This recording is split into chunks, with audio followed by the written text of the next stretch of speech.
Jelang HUT ke-77 RI, Jalan Merdeka Palembang dipenuhi oleh pedagang telok abang. Dalam rangka menyambut Hari Kemerdekaan, banyak masyarakat Jalan Merdeka membuat berbagai panganan khas kemerdekaan, seperti lemper, pindang telur, telur ukan, dan telur abang. Tak hanya itu, berbagai bentuk miniatur mainan telur abang dijual di sini, dari mulai bentuk mobil, pesawat, kapal, becak, bahkan berbentuk ikan belido yang merupakan salah satu ikon Sumatera Selatan. Informasi lebih lengkapnya akan disampaikan oleh rekan jurnalis kami dari Tribun Sumsel. Ada Anissa yang akan melaporkannya. Silakan Iya, rekan Anissa. iya baik Firda.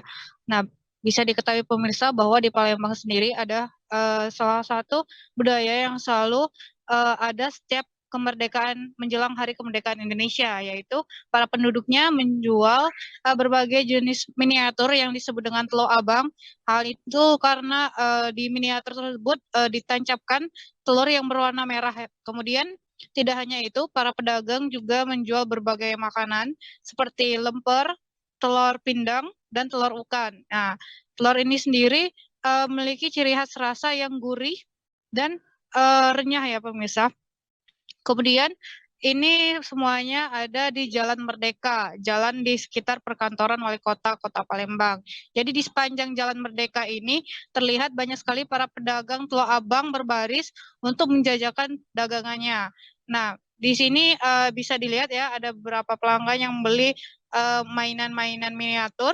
Mainan tersebut pada dasarnya terbuat dari kayu busa ya, kayu busa yang memang banyak di kawasan rawa-rawa.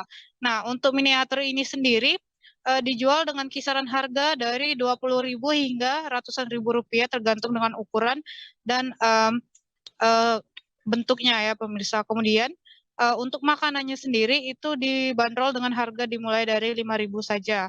Untuk ini sendiri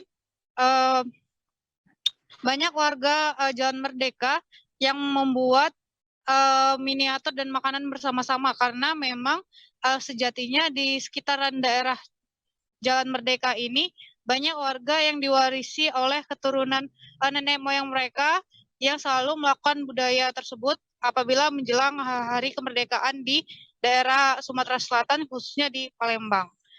Baik Firda, sekian dari saya. Baik, terima kasih rekan Anissa atas laporan Anda. Selamat bertugas kembali. Jangan lupa subscribe, share, komen, dan like ya.